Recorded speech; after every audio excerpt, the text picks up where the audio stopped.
Thank you and welcome to the last session of today. Thank you all so much for sticking with us in the heat. What a great pleasure it is to introduce our very last keynote speaker of today, before the two that we have to look forward to tomorrow.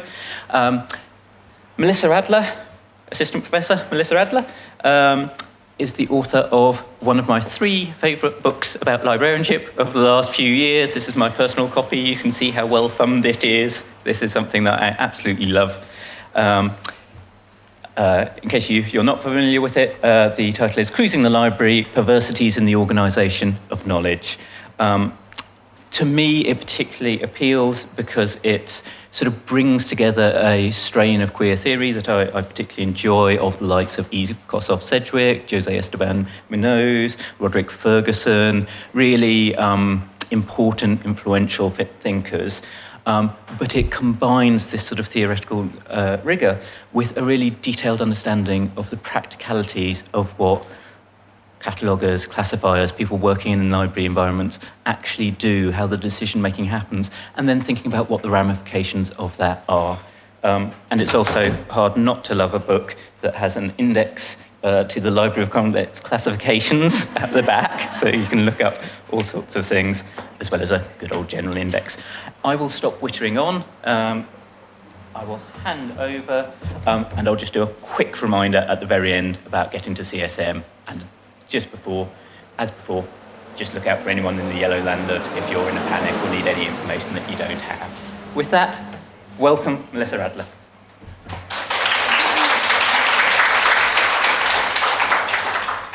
Oh gosh. It sure is a pleasure to be here, and thank you, Nick, for that lovely introduction and for the invitation.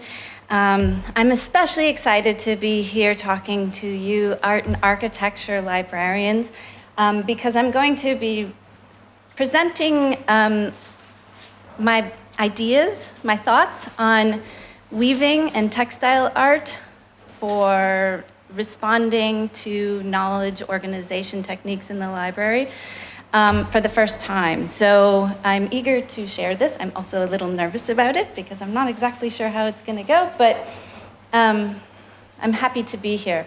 I'll also just picked these up down the way in the exhibition, and I realized, oh yes, I am exactly in the place that I want to be, talking about desire and architecture and art and libraries. So I thought maybe I would start by just talking a little bit about the book, just so you kind of know where I'm coming from, and so you can situate this talk within my broader plan. And then I'll go into a little discussion of desire from the way that I see it, and then I'll talk about this project I'm working on that has to do with weaving and textiles in the library stacks. So the main thrust of the book, Cruising the Library, is to look at the ways that the Library of Congress has organized materials about sexual perversion, particularly because the organization of materials about LGBTQ topics is historically bound to discourses about perversion and pathology. And the subtitle of the book, The Perversities in the Organization of Knowledge, is very intentional. I use this concept of perversion in a variety of ways, but mainly to really think about perversion as a way of challenging accepted norms. And so in some ways, I try to turn this concept on its head, to try to talk back to the ways in which the library has pathologized books about LGBT topics. And so I kind of reclaim the term perversion in a certain way, insofar as I try to turn it into an action, following some scholars who really do talk about using and thinking about perverse action, becoming perverse readers, becoming perverse as an ethical tactic to challenge norms that oppress. And then also I suggest in the book that there is something perverse about classification itself. And this is something I'm continuing to work through. I've actually been at Thomas Jefferson's plantation this past month on a fellowship because I'm studying his classification. Some of you may know that the Library of Congress purchased his collection of about 6,000 books in 1815 after the British troops burned the Library of Congress in the War of 1812. And so his classification became the classification for the library for about 85 years until they created the current classification. So I'm looking at that to try to find a lineage. And there's a great quote that gets at this idea of perversity in knowledge organization from Thomas Jefferson. He wrestles with the problem of interdisciplinarity, as we all do. And he talks about books on travel, really challenging his disciplinary mind, right? Books about travel might have information about plants and geography and politics and so on. And he said that there was a peculiar satisfaction, which I think sounds like perverse pleasure, to organizing books according to subject, which derived from seeing at a glance the books which have been written on a subject, right? So he's talking about the very visuality of the shelves. There's an aesthetic quality to what he's doing. And it seems to me to be suggestive of a desire for control and this pleasure in viewing the books that he's reduced to a subject category, right? And if we think about it, I do think that Thomas Jefferson's desire is all over the Library of Congress and also in our libraries that use that classification, because his legacy is, I think, very strong. Okay, so the reality is, though, that I love the order. I get great pleasure from lingering in a section for a long time, and then another, perhaps the HQs, and then on to the Zs. And at the same time, I'm aware of the tensions around me, that the order is a disciplining force that mirrors political and social divisions in the real world. And I'm aware that what I see in front of me isn't all there is on any given subject. But to be honest, I think that this tension is partly what makes being in the library space so pleasurable and, in a sense, erotic. It's this contradiction and the paradoxes that create the tension that I'm so interested in. It's where eros and knowledge meet. So I'm not going to rehearse the critiques of classification here. There's a huge body of scholarship on this. I think that one of the frustrating things about some of the critical classification work that's being done, mine included perhaps, is that we're left wondering what can be done about the problems that are revealed. There are some really lovely local projects, but I think when it comes to libraries that are adhering to a global standard, we're not sure what to do about what we've got with these systems. And so I want to suggest that what's called for is reparative work. I'm convinced that dismantling systems that support patriarchy requires not simply fixing them, but inhabiting and reinscribing spaces using techniques and language from outside of those systems, outside of librarianship altogether, opening up spaces for ongoing remaking, renewing, and reassembling knowledges. It's about imagining very different ways to use the library space in ways that affirm and facilitate intertextuality, unexpected encounters, citationality, sociality, and so on. And it involves taking the idea of a makerspace or an incubator into the entire library, into the stacks themselves, to work intimately with the textures of the books and to nurture relationships. And so I think art is one way to approach this. Of course, my focus on in this talk is mostly on the Library of Congress because this is what I know, but I'm hoping that some of these things I talk about can be applied to other systems. And I'm going to start with a personal anecdote, partly because this is where the research stream started, but partly because it begins to get at why I care about desire and pleasure in the library. So when I was starting out in my PhD program about 11 years ago, trying to find my way to a research stream, I looked in the University of Wisconsin-Madison library catalog for books about homosexuality and bisexuality.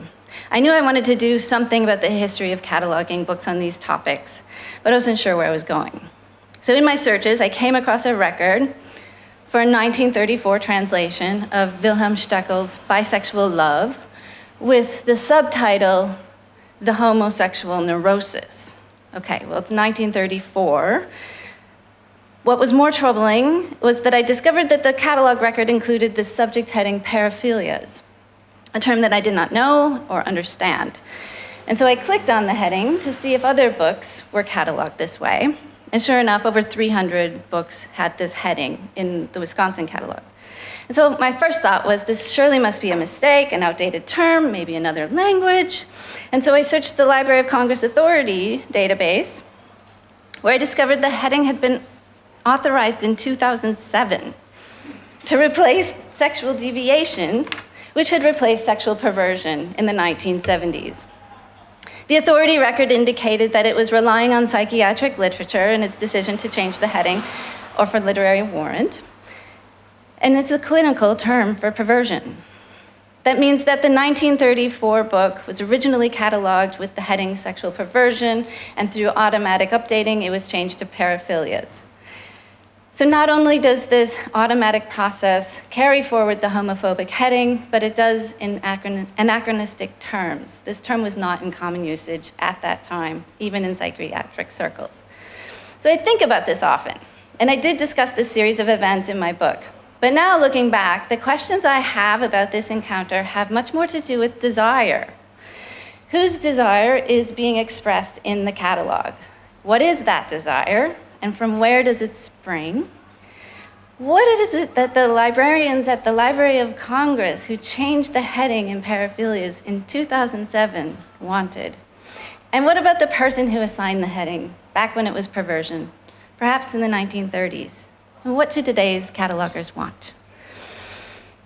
Well, so what is the desire being expressed in the catalog? Well, of course, we want people to find their books. I think I won't speak for other catalogers, but I do want to say that catalogers do have big desires and pleasures and frustrations with regard to their work. I do think there's something to be said for catalogers in this erotic space. I was a cataloger for about 7 years, and I know that satisfaction that comes from creating a good record, and that confusion that derives from multidisciplinary works or works for which no good subject headings apply. But I also recall feeling a great sense of responsibility. And I remember the first time I saw a catalog record that I created at my library, and what a thrill it was to see my contribution to this public project of getting materials out into the world. Well, I asked the librarians at the Library of Congress why they changed it, why they changed the heading in 2007. And they said they thought that keeping current with the medical literature was appropriate because it's more neutral. So there seems to be a big desire to appear non-political, not to offend, apparently by adhering to medical discourses, without recognizing that medicalizing sexuality in its variations is a problem in itself. It's anything but neutral. And in this process, I think that desire to provide access is actually being compromised. And so my other question is, who is the imagined seeker of information? Does this heading actually enhance access, or does it do the opposite? Is there a desire here to hide, or to regulate, or to please Congress? I think we can agree that the librarians who constructed the system around 1900 had a particular set of desires around control and access and order, and that we are all asked to submit to those desires in our own pursuit of knowledge and pleasure reading. But to return to the self that was looking for books, the self who entered some search terms in hopes of finding books about bisexuality, I want to ask, what about my desires? What about my own pleasure, my self-discovery? What about all the people who are curious about their own pleasures, and who isn't? What happens to their desire if they encounter a term like paraphilias? Might desire turn to confusion or shame? Might there also be a risk of missed encounters altogether because of the foreignness of this term, because people aren't going to search by a term they don't know? To be clear, books on LGBTQ subjects are not cataloged with this term anymore, but I do think there are lots of books that one could argue should not be given this heading for all kinds of reasons. Indeed, I found a dissertation topic, which then turned into a book of my own, but it encouraged a rather peculiar kind of pleasure and desire. It created a curiosity to know what paraphilias are, and it met the desire to find my research topic, but it also worried me. Indeed, it's complicated, as many encounters with texts are. And even though I did arrive at a research question, the encounter was quite jarring for all the reasons you can probably imagine. This type of experience of being a disciplined subject calls one's own desire into question. So I set out to make sense of some of the processes by which this heading effectively, and its predecessors, pathologized materials on non-normative sex and sexualities. And then that turned into the book, which opens with a related story, which I'll tell you about now, with Eve Kosofsky-Sedgwick. Sedgwick apparently had experiences similar to mine in libraries prior to and after publishing her book, Epistemology of the Closet, in 1990. Whereas my example of paraphilias has to do with the subject heading, the terms by which we search in the catalog. Most of the rest of this talk is actually going to deal with shelf classification, as does this. So Epistemology of the Closet is widely regarded as one of the foundational books in the field of queer studies. At the time of the book's publication, there was no way to anticipate the monumental role it was going to play in the field of sexuality studies. Queer theory had just been named a term that same year, 1990, at a conference in Santa Cruz. In Publishers Weekly, a leading source of book reviews that librarians rely on for selection choices, suggested that the book was inaccessible and did not recommend it. So as a cataloger, this book would have presented some real challenges. Occupying the position of a librarian in this context, how would you begin to reduce epistemology of the closet to a single subject on a library shelf? To which discipline does it belong, and then in which section? Well, a Library of Congress placed it in American literature. And in fact, Sedgwick contacted the Library of Congress directly to appeal their classification, one that positioned Epistemology of the Closet with books in a division of homosexuality within the history of American literature.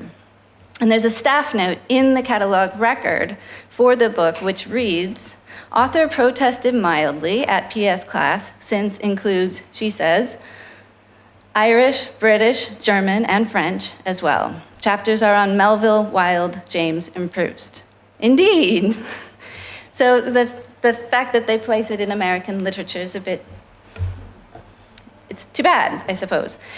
Her objection was all but ignored, and in this case, I think, shows the significance of reducing something about literatures from many countries to a place on a shelf. I've mapped the places where all of her books are. This was at the University of Kentucky, so her books were on 3 different floors in all these different places. And I actually walked around the library to retrieve them all. Of course, it was very exhausting. She's all over the place, and so I can imagine that as her books were being cataloged one by one, she thought, oh dear, where are they all going? In her 1987 essay, A Poem is Being Written, which is a lovely piece about the rhythm of poetry and masochism, Sedgwick wrote about her own encounters with the organizing practices in the library, hinting that cataloging effectively withholds information and stifles interpretation. She suggested that the erasures of potential homosexual readings in the library are instructive in doing the history of sexuality. And I've actually picked this up as sort of my guiding mantra, if you will. The wooden subject, author, and title catalogs frustrate. Oh, it came out funny. Frustrate, it's a different font and everything. Frustrate and educate the young idea. Interesting. Sorry about that. But indeed, it seems that her experiences of libraries informed one of the central arguments that she did develop in Epistemology of the Closet, that texts are performative, and that reader relations are sites of definitional creation, violence, and rupture. It seems Sedgwick's queer theory might have been inspired in part by her visits to the library, where she found literary works and the relations reduced in ways that prohibited intertextual encounters.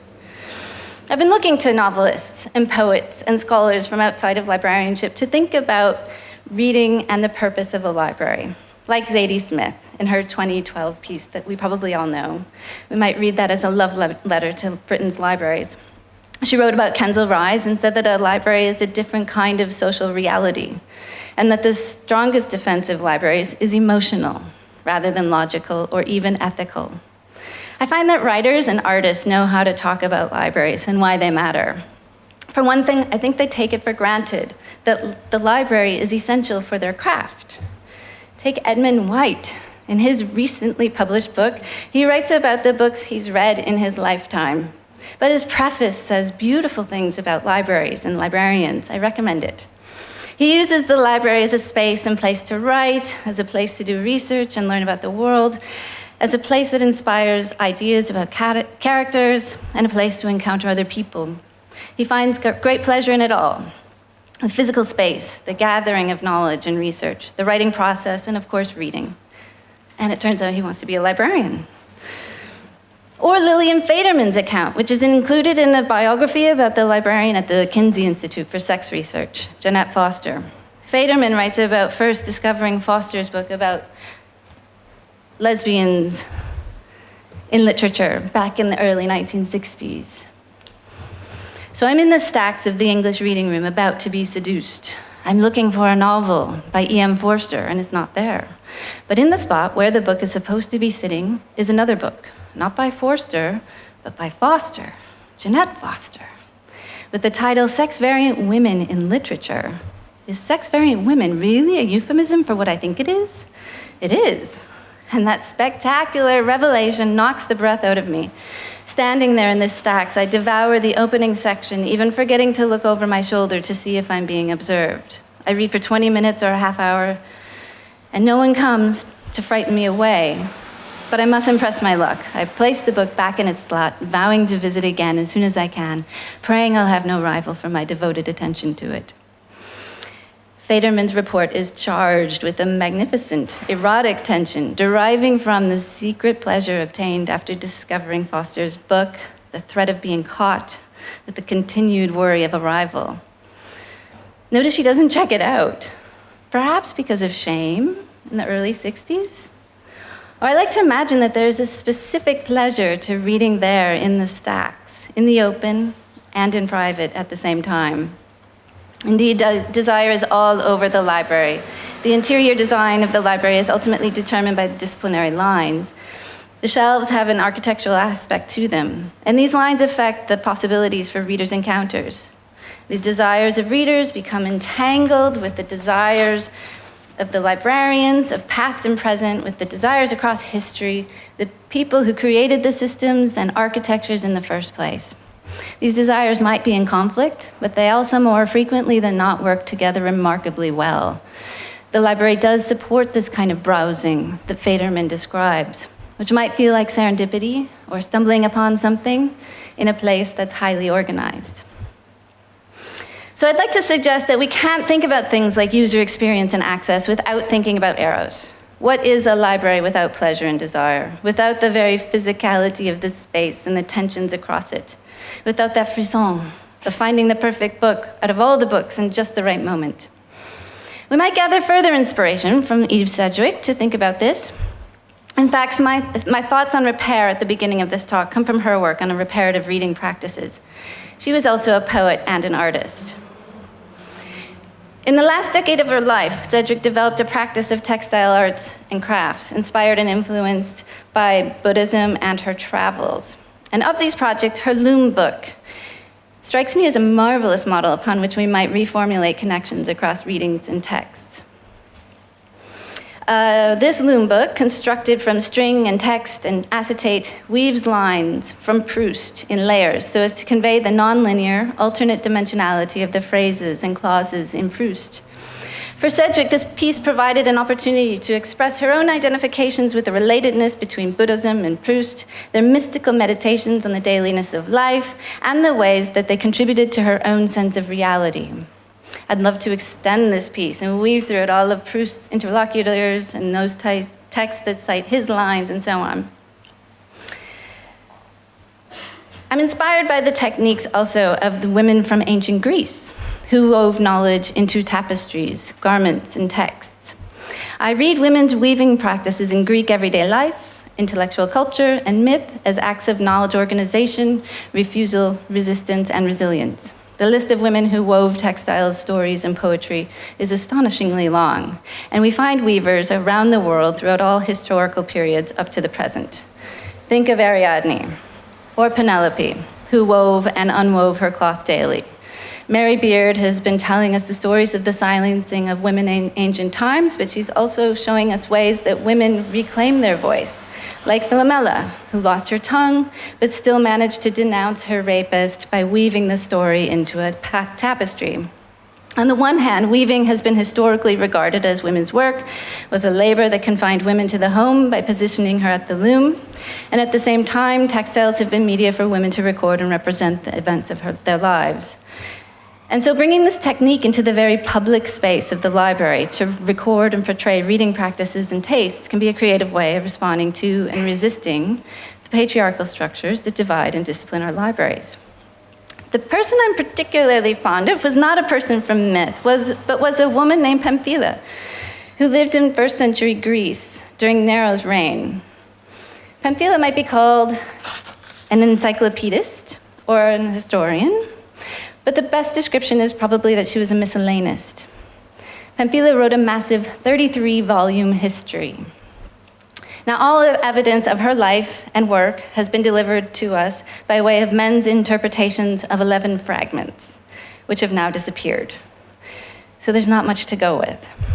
But she was of Egyptian descent, but lived and probably was born in Epidaurus.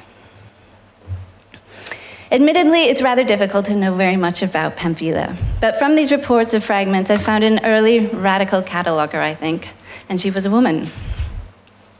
We are told that she recorded the stories that she heard in her household. Really?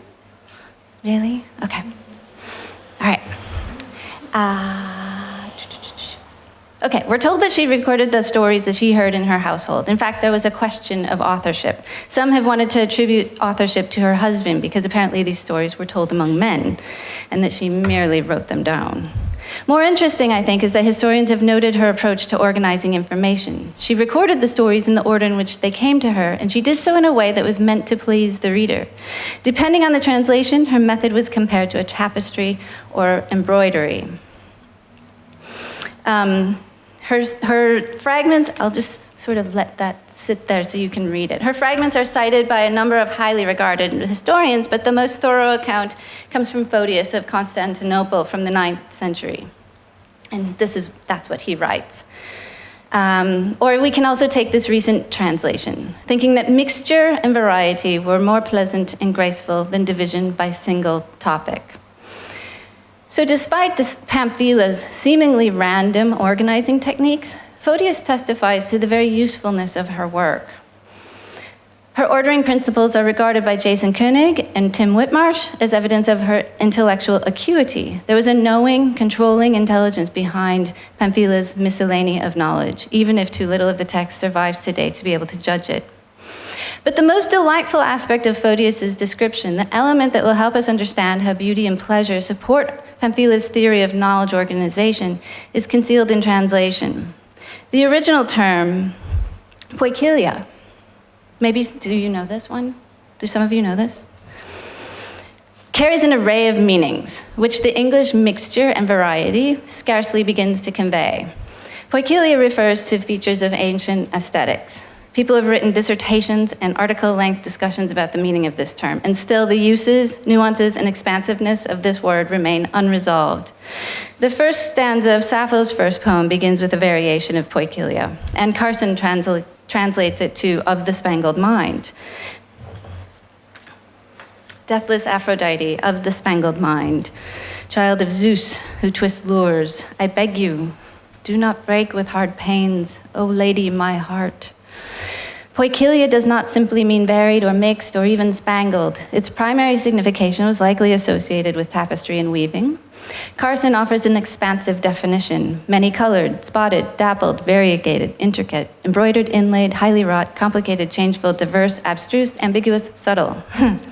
And Carson does some lovely things with this concept in some of her work.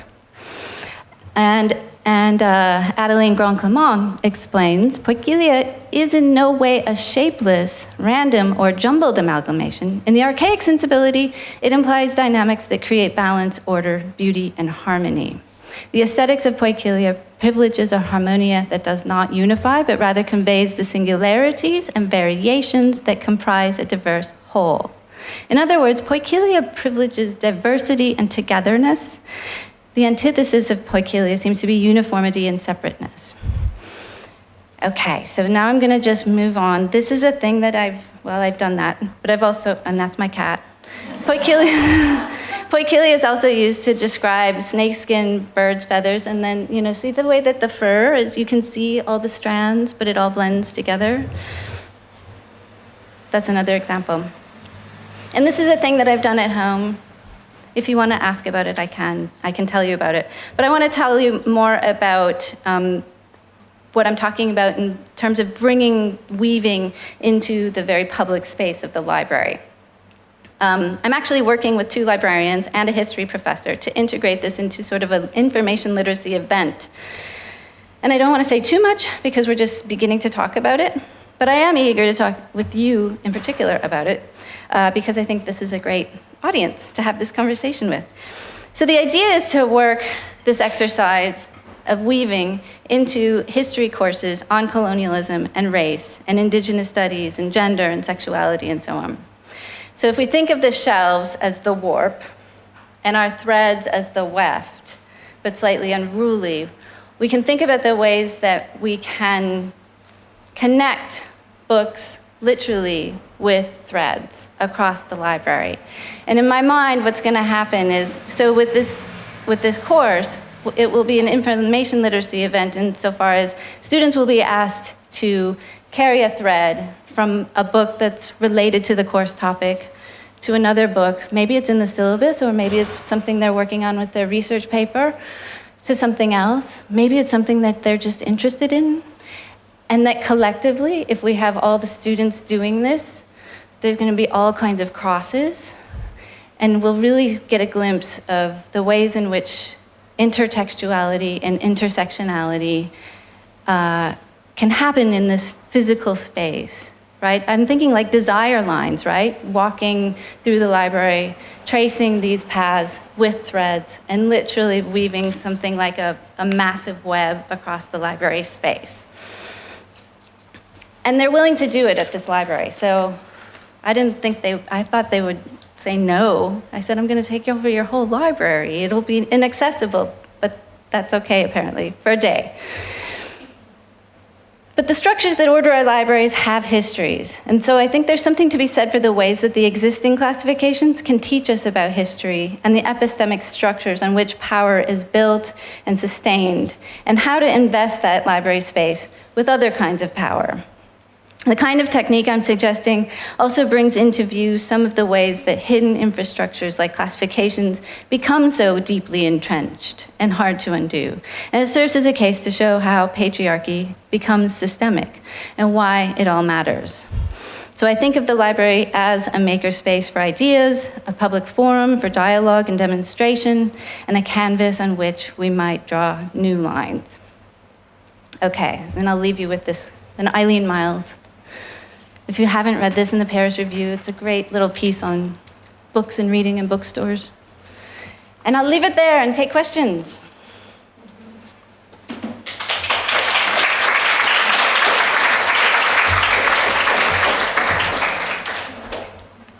Hi, I love your idea. I think it's brilliant. And I know a lot in our classes with information literacy, librarians are talking about doing word clouds, doing mind mapping. Mm-hmm. I mean, this seems to bring it right home into the stacks. And I just wonder if you have any more ideas about the actual process of how this would happen. Mm-hmm. What would the students be given an assignment? Would they be doing their own research? It just sounds fascinating. I know, I'm fascinated too. So this is we're just beginning to talk about this, but it's exciting because there's a history professor who teaches courses on colonialism and race, and he's really interested in this. And then the librarians happen to be they've really picked up the Emily Drabinski's critical information literacy kind of ideas. And so they embraced this really quickly. And so we've been tossing around all kinds of different ideas. And we hope actually to have a large event. So we want to do this in courses, but we also think that maybe it will become a bigger thing. I don't know. But, and so sorry, that doesn't really answer your question. So I think the possibilities are endless. So you could make it an assignment. You could, I think, yeah, you'd have to ask people to have everything prepared ahead of time for sure. But I've also thought about doing this with library school students too, and have them map their own reading tastes and see where we cross. And you could do this with all kinds of different reading groups or subject courses or something like that. I think it's really fascinating, and I know as a librarian I struggle because our stacks only represent now just a window of what we have with the growth of electronic journals and ebooks. So I've also just been struggling about the whole process of browsing and how to bring that electronic component into the stacks as well. I know, yeah, it's a good thought. What we were going to do too is, because there's a variety of libraries, so one thing we were going to do is we were just going to pull all the books from the main library. If the branch that we're talking about doing it in doesn't have the book, we're going to just get all the books and put them there temporarily. So it's going to take a lot of planning and preparation, but yeah. So you could have like a placeholder maybe. Sorry, okay, sorry. Hello. Hi. Really interesting and beautiful idea, this notion of weaving and intertextuality, but you also mentioned yourself the idea of the web, and I wondered if you had any thoughts about the tension and the idea of being trapped amongst those threads.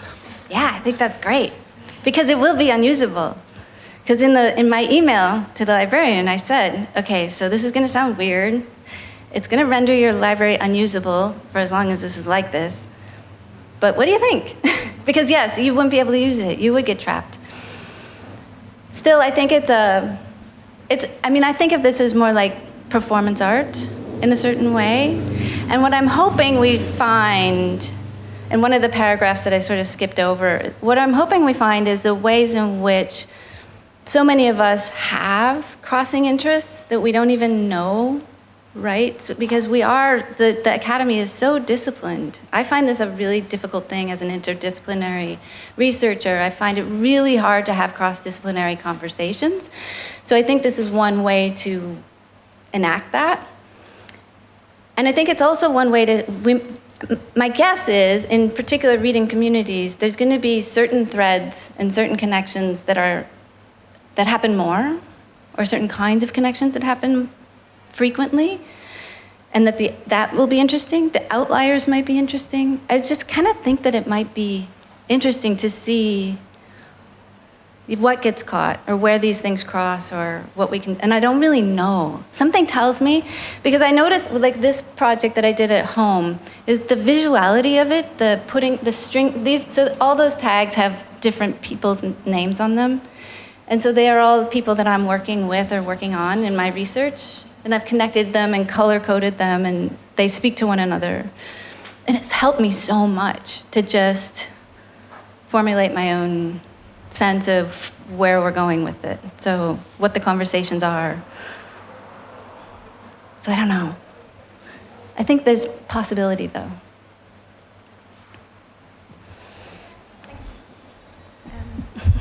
How thrilled were you when you found the quote about Sedgwick's work?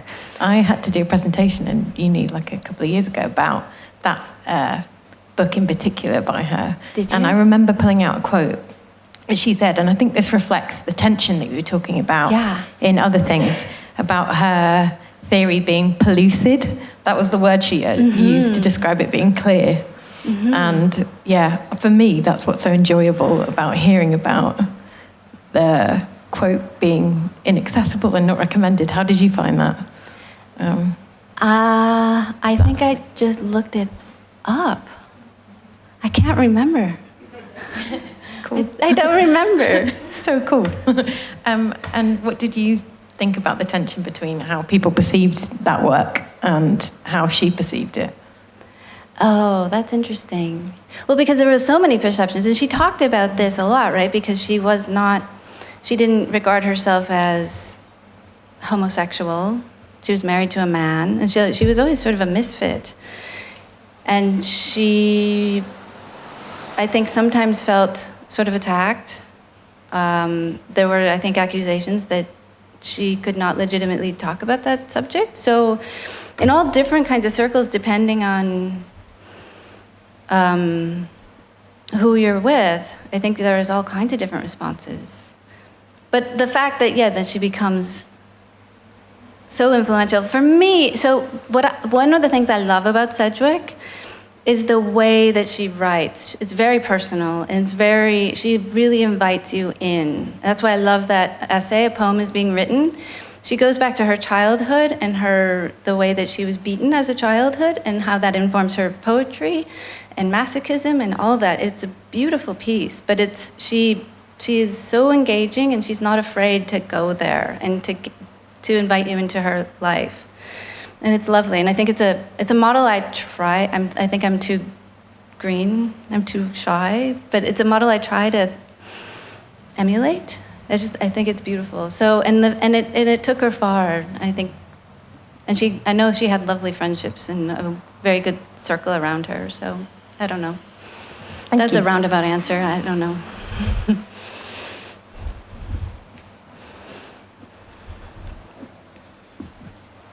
Hi. I work at the Internet Archive, and I can't help but think about the web and browsing histories and that serendipity also, with a different set of resources. Sure. And Brewster Kahle, who's our founder, one of his goals, and he tries to achieve with Open Library, is one web page for every book.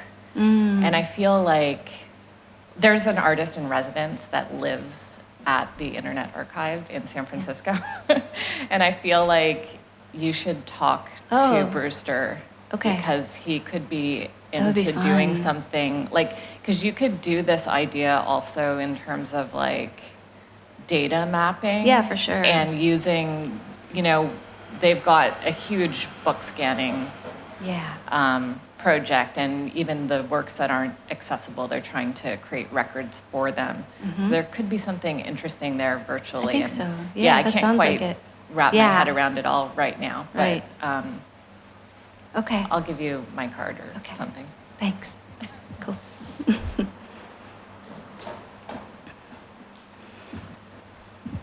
Hi, my name's Laura. I work at Goldsmiths. This is really interesting because we've been talking about designing workshops for students around decolonizing library practice, and we've come up with a title, and at the moment it's just remapping reading, but it's got very similar principles to this, kind of looking at spatial engagement with sorting, for example, selected materials, and making new associations between concepts and physical spaces as well. But I think it would be a much smaller scale. We're looking at an hour session, hour and a half, really bite-sized. I wondered how you could, does it have to be a big day-long thing? How would you scale it down? I think it depends on the course, or it depends on what you're trying to do. You could just do it with a few people. You could scale it to anything you wanted, I think. And so I've tried to imagine different scales myself. I've thought, we could have 100 people just weave thread their 5 favorite books and see what happens. Yeah. That would be wild. That would be 500 threads. It would be insane. But you could also do it with 5 people and 5 things and just see if that's interesting too. That's the thing. I think it would be interesting in different ways every time you do it. That's part of the experimental. And I think it's really just, for me, it is a question of desire. And I really think that this idea of desire lines works. Getting everybody's desire, not just, so that we're not just submitting to these lines, that we're all in there and sharing, sort of. Yeah, absolutely. Yeah. It kind of makes me think of the art library at the Sitterwork, which has got this dynamic classification system, which relies on configurations and personal relationships to past configurations. And for sure. Yeah, I just was really encouraged that you'd scaled it up so far, and now I'm thinking of how to take it back down and make it more manageable for us. Because it could be a very public project, right? It could be public art, or it could be, it could be anything. Well, we were actually thinking about doing it more on I can't remember what it's called now, but there's that kind of interactive desktop where lots of people can be moving things around at the same time, and then you could kind of do screen capture of the movements and map that as a weaving process as well. Totally. Thank you. Yeah. No, that sounds cool. Yeah. One more question?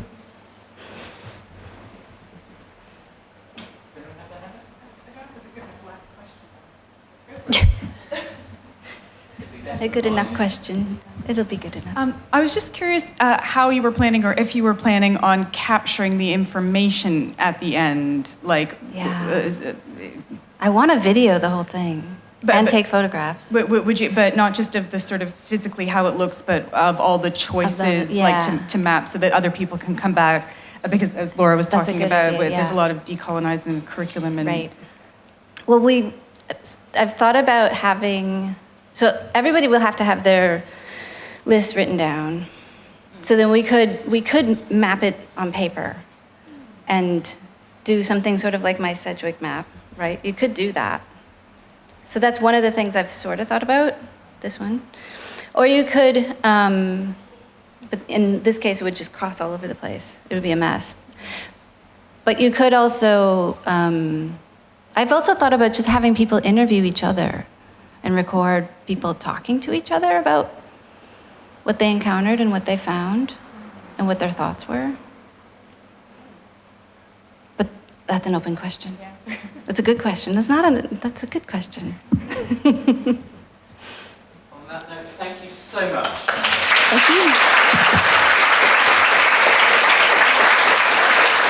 I'm sweating.